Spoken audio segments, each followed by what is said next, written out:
Welcome back my YouTube channel to the point home science.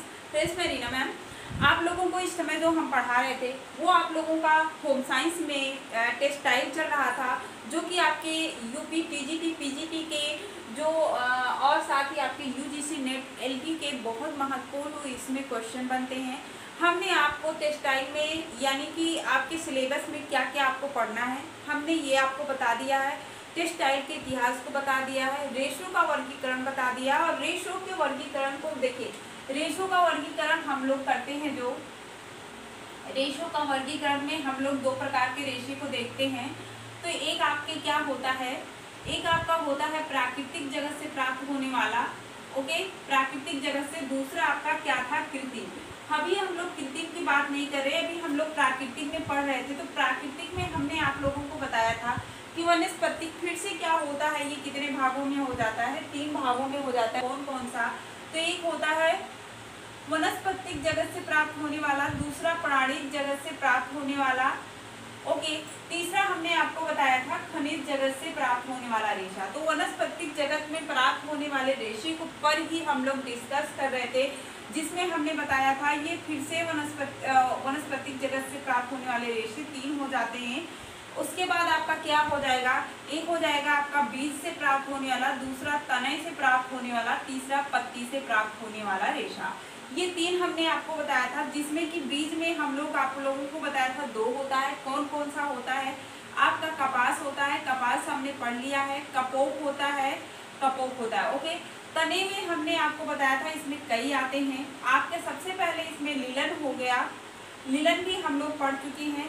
Jute होता है, jute भी हम लोग पढ़ चुके हैं। और उसके बाद आपका आ जाता है हेम्प हो जाता है, रेमी हो जाता है, ओके। इसी में हम लोग कोयर को भी पढ़ते हैं, ओके। इसी में हम लोग मनीला को भी पढ़ते हैं, ओके। तो यहाँ तक हमने पढ़ लिया है, हमारा लीलन हो गया, जूट हो गया। आज के वीडियो में जो हमें देखना है, हेम्प देखना है, कोयर देखना है और मनीला देखना है, यानी कि इन सबका उतना ज़्यादा इम्पोर्टेंट नहीं होता है। इसको एक ही वीडियो में आज हम कवर करने की कोशिश करेंगे। तो आज हम लोगों को यही देखना है, ओके। पत्ती में आपके 2 आते हैं, हमने आपको बताया था, एक पिना आता है और एक शीशल आता है, ओके। ये दोनों हम लोग पत्ती से प्राप्त होने वाले रेशे को दूसरे वीडियो में डिस्कस करेंगे। उसके बाद आपका आ जाएगा प्राणी जगत से प्राप्त होने वाले जो तंतु होते हैं, आपका ऊन और रेशम, ओके। क्या होगा, ऊन और रेशम, ठीक। उसके बाद खनिज में आप लोगों को पता है 3 होते हैं, सोना, चांदी और एस्बेस्टस। सोना, चांदी और एस्बेस्टस, ओके। तो ये 3 होते हैं। तो हमने कितने के बारे में पढ़ लिया, यहाँ पे हमने कपास, लीलन और जूट देख लिया है। आज जो हमें देखना है वो हेम्प, रेमी और कोयर को देखना है, ओके। हम आपको इसलिए बार बार इसको लिख के दे देते हैं ताकि आप लोग को वर्गीकरण बिल्कुल याद रहे कि हमें तने से कौन से तंतु जो है तंतु प्राप्त हो रहे, तंतु कहिए, रेशा कहिए, ठीक है। तो हमें कौन से तंतु जो है तने से प्राप्त हो रहे हैं, कौन से पत्ती से, कौन से बीज के, और ये सारे, क्योंकि इससे क्वेश्चन बनते हैं, हर पेपर में बनते हैं, ओके। तो चलिए अब हम लोग आज यहाँ पे क्या देखेंगे, हेम्प और रेमी, ठीक है। तो चलिए हम लोग पहले अपने वीडियो को यहाँ पे हेम्प और रेमी को शुरू करते हैं। रेमी जो है ये क्या है, तो रेमी सबसे पुरानी फसलों में से एक है, यानी कि ये आज का नहीं है, ये बहुत पुराना रेशा है। क्या है, तो ये बहुत पुराना रेशा है, जो कि किससे प्राप्त हो रहा है, ये याद रखिएगा। आप लोग के एग्जाम में पूछा जाता है, नेटल के पौधे से, पौधे के तने से प्राप्त होता है। तो ये भी हमें पता है कि ये हमें किससे प्राप्त होने वाला तना है, ये तने से प्राप्त होने वाला रेशा होता है। तो किसके पौधे से मिल रहा है, नेटल के पौधे के तने से मिल रहा है। आप लोग यहाँ पे देख सकते हैं उसके चित्र को कि ये किससे मिल रहा है, ठीक है, प्राप्त होता है। इसका उत्पादन भारत एवं चीन में होता है। कहाँ होता है, भारत एवं चीन में होता है। अगर चीन की हम लोग बात करें तो देखिए, ग्रास जो चाइना ग्रास के नाम से भी चीन में इसे चाइना ग्रास के नाम से जाना जाता है। ये क्वेश्चन आपका बनता है कि चाइना ग्रास के नाम से किस तंतु को जाना जाता है, तो आप लोग बिल्कुल याद रखिएगा कि रेमी को जाना जाता है। किसको, रेमी को, जो कि इसे चाइना में चाइना ग्रास के नाम से जानते हैं। साथ ही इसे रे और झूमा भी कहते हैं। क्या कहते हैं, रे प्लस झूमा के नाम से भी चाइना में जाना जाता है, ठीक। इसके चाइना में कौन कौन से नाम है, चाइना ग्रास, रे या फिर आप कह सकते हैं झूमा भी कहते हैं। ठीक है, प्राचीन में देखिए, जो प्राचीन चीन में क्या था कि जो किसान थे इससे कपड़े बुनने के लिए इसके फाइबर का उपयोग करते थे। क्या करते थे? तो कपड़े बुनने के लिए इसके फाइबर का उपयोग करते थे। रेमी सबसे मजबूत और प्राकृतिक रेशों में से एक है। अगर हम लोग बात करेंगे क्या कि प्राकृतिक रेशों में सबसे मजबूत रेशा, तो सबसे मजबूत रेशा आपका रेमी हो जाएगा। क्या हो जाएगा? रेमी हो जाएगा। और ये गीले होने पर और भी, देखिए आप लोगों ने कपास में पढ़ा था कि आपका कपास गीली अवस्था में मजबूती खो देती है, लेकिन ऊन में भी आप लोग पढ़ेंगे कि गीली अवस्था में आपका जो है 29% क्या होता है, ऊन अपनी मजबूती खो देता है। लेकिन यहाँ पे देखिए आपका रेमी का जो क्या होता है, रेमी का तंतु होता है, ये गीली अवस्था में और भी ताकत प्रदर्शित करता है, यानी और भी मजबूत हो जाता है। इसमें लचीलापन नहीं होता है। क्या नहीं होता है? इसमें लचीलापन नहीं होता है। इसलिए इसको आप जब बार बार किसी चीज को ऐसे बार बार मोड़ोगे तो वहां से वो टूट जाएगी, फट जाएगी। ठीक है, तो इसमें लचीलापन नहीं होता है और ठीक है, लचीलापन की कमी होती है। और साथ ही इससे बनते क्या है, तो नैपकिन बनते, नैपकिन प्लस जो आपके किचन में प्रयोग होने वाले नैपकिन होते हैं उनका प्रयोग होता है, और साथ ही ट्रे, क्लॉथ वगैरह आदि बनाए जाते हैं। इसमें एक बात और याद रखिएगा, इसमें चमक बहुत अधिक होती है, चमक अधिक होती है। लगभग जैसे कि आपके कृत्रिम रेशे जो होते हैं, कृत्रिम रेशों में चमक अधिक पाई जाती है, उतनी चमक इसमें होती है, इसमें होती है, रेमी में चमक अधिक पाई जाती है। ठीक है, तो ये आपके रेमी थे। इतना ही आपको जानना है रेमी के बारे में। क्या करना है, तो इतना ही आपको रेमी के बारे में जानना है। इसको भी आपको, रेमी का एक सीधा पौधा होता है जिसको कि क्या किया जाता है, इसको भी क्या करते हैं, इसको कट करने के बाद सुखाते हैं। इस पे भी रेसिंग प्रोसेस करके ही रेशे को तैयार किया जाता है। ठीक है, रेटिंग प्रोसेस इसमें होते हैं। जितने भी आपके तने से प्राप्त होने वाले रेशे होते हैं, ये मान के चलिए सब पे रेटिंग प्रोसेस किया जाता है। ओके, तो आपका ये रेमी हो गया। अब हम लोग देखेंगे किसके बारे में, हेम्प के बारे में देखेंगे। क्या देखेंगे? हेम्प के बारे में देखेंगे। तो हेम्प किसे कहते हैं? देखिए, हेम्प की उत्पत्ति की अगर हम लोग बात करेंगे तो ये मध्य एशिया में हुई है। कहाँ पे हुई है? मध्य एशिया में हुई है। हेम्प जो है आप लोगों का, हमने बताया कि हेम्प आप लोगों का किससे मिला है, कहाँ पे मिला है, तो इसकी उत्पत्ति आपकी मध्य और पश्चिम एशिया में हुई थी। कहाँ पे?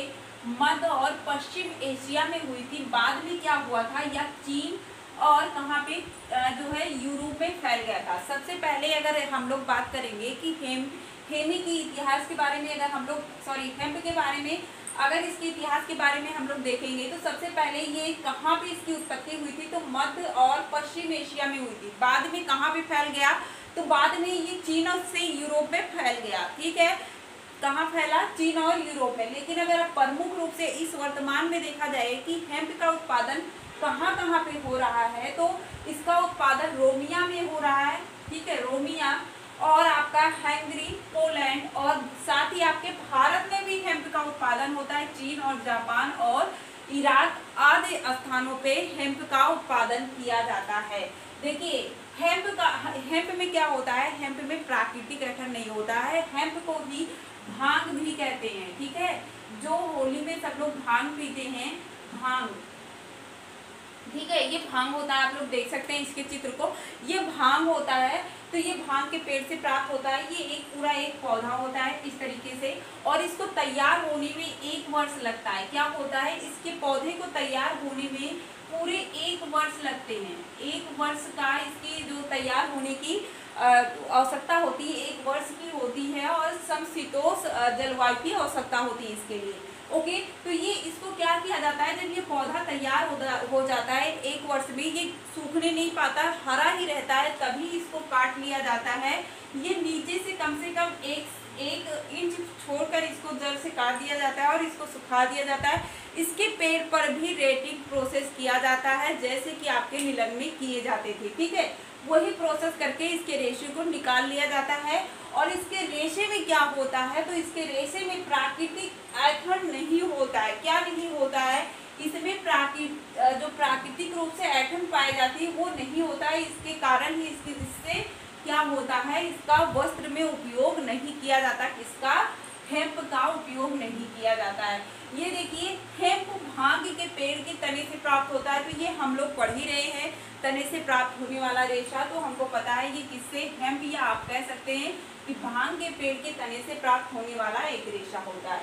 परंतु सन के समान इसमें गुण नहीं होने के कारण ही इसे क्या करते हैं, वस्त्र उद्योग में ये नहीं चल सका। इसका प्रयोग क्या करते हैं, गलीचा बनाने, रस्सा बनाने, जूते के जो तल्ले होते हैं, आप लोगों ने देखा होगा, जूते के जो तल्ले होते हैं उसको बनाने के लिए, और साथ ही कागज आदि बनाने के लिए हेम्प का प्रयोग किया जाता है। क्या किया जाता है? हेम्प का प्रयोग किया जाता है। हमने आपको बताया क्या कि हेम्प क्या है। यह हेम्प जो है वो हमें क्या हो रहा है, भांग नामक पेड़ से प्राप्त होता है।